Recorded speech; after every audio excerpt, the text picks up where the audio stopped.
Greetings everyone. Welcome back to Geeks for Geek School. In this video, we're going to have a practical demonstration of the unary operators and the arithmetic operators. So let's begin. First one is the unary operators.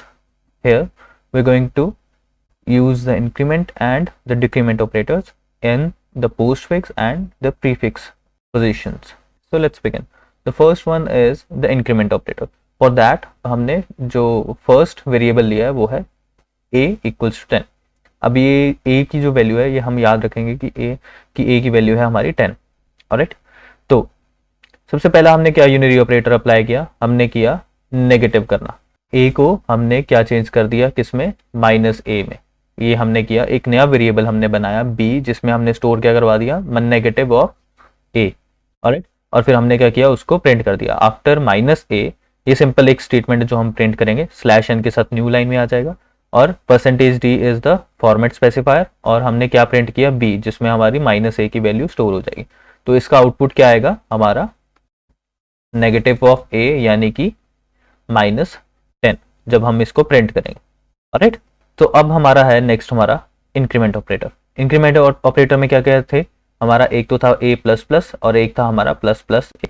ये हमारा था post fix. इससे क्या होगा, जो पहले a की value है वही प्रिंट हो जाएगी इंक्रीमेंट होने से पहले.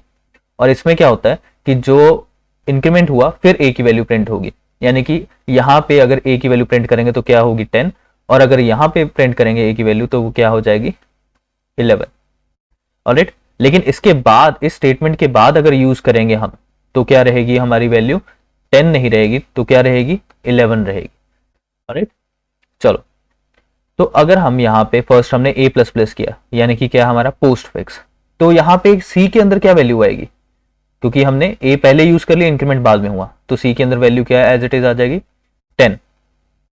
ऑलराइट, और अगर यहाँ पे इंक्रीमेंट हो गया और हमने a को फिर से यूज कर लिया किसमें, d में, तो यहाँ पे जो d के अंदर a की वैल्यू जाएगी वो क्या होगी 11. Alright, understood. तो जब हम इनको प्रिंट करेंगे तो यहाँ पे क्या वैल्यू आएगी 10 और यहाँ पे क्या आएगी 11. This is the increment operation on A of postfix position. Okay, तो अब हमने क्या किया, ये हमारा हो गया postfix तक का सारा. अब हम क्या करेंगे, दोबारा से A को हमने 10 बना दिया. यहाँ पे ये ऐसे कर सकते हैं, जहां पे हमने फर्स्टली इनिशियलाइज किया था यहाँ पे A की वैल्यूज चेंज हो गई है ना, तो हम यहाँ पे दोबारा इनिशियलाइज कर सकते हैं A को 10 में. हमने प्रिंट कर दिया कि हमारी पहली वैल्यू क्या थी A की, यहाँ पे 10 आ जाएगी. C में हमने दोबारा स्टोर करवाया A. अब यहाँ पे प्रीफिक्स है. ऑलराइट, ये नोटिस करना, यहाँ पे इंक्रीमेंट पहले ही हो गया है और फिर हमने a की वैल्यू c में डाली है, तो c के अंदर क्या होगा, पहले से ही इंक्रीमेंट हुई हुई वैल्यू आ जाएगी. ऑलराइट, 10 से 11 आ जाएगा और वही इंक्रीमेंट हो चुका है. तो अब कैसे भी कहीं भी यूज करो a की वैल्यू तो वो क्या रहेगी, हमेशा 11 रहेगी. यहाँ पे भी 11 आएगा. ऑलराइट, इंक्रीमेंट ऑपरेशन यहाँ पे ऐसे यूज हो. अब हमारा क्या है नेक्स्ट, डिक्रीमेंट. यहाँ पे क्या क्या ऑप्शंस होती है हमारी, a माइनस माइनस और minus minus a in post fix और प्रीफिक्स. ऑलराइट, तो a की हमने वैल्यू दोबारा 10 फिक्स कर दी, चेंजेस हो गए थे इसलिए हमने दोबारा से a की वैल्यू 10 की. यहाँ पे प्रीफिक्स हुआ तो यानी कि a की वैल्यू क्या होगी, पहले डिक्रीज हो गई, फिर a की वैल्यू c में स्टोर हो जाएगी, कितनी, 9, डिक्रीमेंट होने के बाद. और अब डिक्रीमेंट हो चुकी तो कहीं भी यूज करो हमेशा क्या रहेगी 9. ठीक है, तो यहाँ पे C और D दोनों ही प्रिंट करेंगे तो आउटपुट क्या आएगा 9. सिमिलरली A को फिर से हमने 10 किया, इनिशियलाइज किया दोबारा न्यू वैल्यू से, और उसको हमने क्या किया, यहाँ पे पोस्ट फिक्स में उसको डिक्रीमेंट कर दिया. तो अब यहाँ पे डिक्रीमेंट बाद में हो रहा है लेकिन a की वैल्यू पहले स्टोर हो रही है. तो पहले हमारी 10 थी तो सीधा की सीधा 10 की वैल्यू किस में चलेगी, c में चलेगी. डिक्रीमेंट हो गया, वो बाद में हुआ, c में स्टोर होने के बाद में डिक्रीमेंट हो गया. यहाँ पे पहले वैल्यू कितनी थी, a की value 10 as it is store हो गई. डिक्रीमेंट हो गया, अब इस a को इसके बाद यूज कर रहे हैं d में, तो इसमें कितनी वैल्यू आ जाएगी अब हमारी 9. Alright, this is a concept of increment and decrement operation. And this is all about unary operators. अब इसका रिजल्ट देखते हैं हम. तो पहले हमारी a की वैल्यू हमारी क्या थी 10, हमने क्या किया, उसको नेगेटिव किया, तो a की वैल्यू हमारी नेगेटिव करने के बाद क्या हुई -10।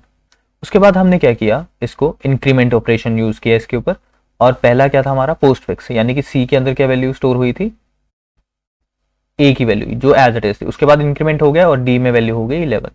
सिमिलरली ये था हमारा प्रीफिक्स, दोनों में वैल्यू क्या थी, ऑलरेडी इंक्रीमेंट होने के बाद दोनों में 11 वैल्यू स्टोर हुई। सिमिलरली यहाँ पे भी प्रीफिक्स वाला डिक्रीमेंट हुआ, यानी कि दोनों में वैल्यू कितनी गई, 9 गई, और यहाँ पे पोस्ट फिक्स वाला डिक्रीमेंट हुआ जो 10 एज इट इज आ गई, और जब डिक्रीमेंट हो गया उसके बाद डी में स्टोर हुई 9। अब नेक्स्ट हमारा है अरिथमेटिक ऑपरेशंस। उसमें हमने क्या किया, पहले हमने वैल्यूज ली ए और बी, ए और बी हमारे कितने कितने हैं हमने पहले ही डिसाइड कर लिए, ए हमारा है 15 और बी हमारा है 2, ये हमने यहाँ पे इनिशियलाइज कर ली। सेम लाइन में अगर दोनों ही इंटीजर नाम के वेरिएबल्स है तो सिंगल लाइन में कॉमा डाल के इनिशियलाइज कर सकते हो। सो हमारे वेरिएबल्स इनिशियलाइज हो गए, ये हमने सिंपली उनको प्रिंट कर लिया, ये हमारे वेरिएबल्स हैं। ऑलराइट, पहला है सिंपल एडिशन, हमने एक नया वेरिएबल लिया and we stored the value of a plus b inside this variable of c. So after printing, what would be the result of addition? 15 plus 2 and it would be 17. Alright. Next one is subtraction. So similarly, a minus b will be stored in the new variable d. Here the result would be 15 minus 2, that is 13. Similarly, multiplication result, a star b, that is 15 multiplied by 2 will result in 30. All right, a divided by b, that is 15 divided by 2, and it will store the value of 7.5. It should store 7.5, but it will not store it. Why? Because we have initialized it as integer. Both a, b and f are integer.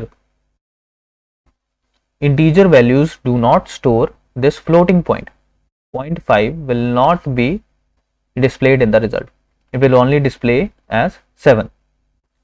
Alright, ये हम देखते हैं कैसे करना है इसको। 7.5 जो exact answer है वो कैसे लाएंगे हम। Next one is modulo. Modulo में क्या स्टोर होता है, रिमाइंडर, राइट। तो जी के अंदर क्या वैल्यू स्टोर होनी चाहिए, तो let us see the results. Here is the result. Addition is 17, that is 15 plus 2. Subtraction is 15 minus 2, that is 13. Multiplication 30. Division, note that it is not 7.5, it is 7. And why? Because all of the three variables here are integers. They do not store the floating point number. So it will only store the integer part. That is 7.5 का integer part क्या है, 7. And modulo में 1 आया जो हमारा remainder होता है. Understood? Now let us see how to get the accurate result of a divided by b. What we will do is we will convert these variables to float. Alright, और इसको कैसे करेंगे कन्वर्ट फ्लोट में, उसको बोलते हैं type conversion. तो देखते हैं कैसे करना है। ये वाला कमेंट हटाया और डिलीट कर दिया ये वाला पार्ट। तो अब ये जो हमारा यहाँ पे फ्लोट का हमारा एफ वेरिएबल है ये तो ठीक है। उसके बाद जो हमने ए को किया, ए को हमने क्या कर दिया, ब्रैकेट में फ्लोट लिख दिया, तो ये इंट टाइप से किस में कन्वर्ट हो गया, फ्लोट में, यानी कि फ्लोटिंग पॉइंट बन गया। जो हमारी ए की वैल्यू 15 थी वो कन्वर्ट होके फ्लोट में कितनी बन गई, 15.0। है तो दोनों सेम लेकिन ये फ्लोटिंग पॉइंट में कन्वर्ट हो गया, राइट। यानी कि ए की न्यू वैल्यू क्या हो जाएगी हमारी 15.0 एंड बी की क्या वैल्यू हो जाएगी न्यू 2.0।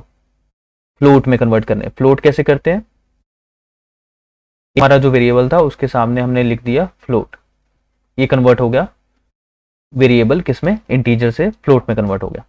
सिमिलरली बी भी ऐसे ही कन्वर्ट हो गया फ्लोट में, और दोनों के बीच में डिवीजन का साइन तो वैसे का वैसे रहा, डिवाइड बाय फ्लोट बी। तो यानी कि 15.0 divide by 2.0, this will be stored in floating point of F. Alright, तो एफ के अंदर फ्लोटिंग पॉइंट स्टोर हो जाएगा 7.5। We have to add the format specifier of float, that is percentage f. All right, so let us run this. Here is the result. Division will store the value of 7.5 instead of 7 now, because all of the variables are converted into float. Alright, this is all about arithmetic operators. That's it for this video. Stay tuned for further updates. For more information, visit geeks4geeks.org. Also visit Geeks for Geeks channel for more courses to explore, such as Arduino courses, machine learning courses, mathematics for kids, or Sprite Lab courses, or there is artificial intelligence courses. All of these are available on the GFG channel. Do visit.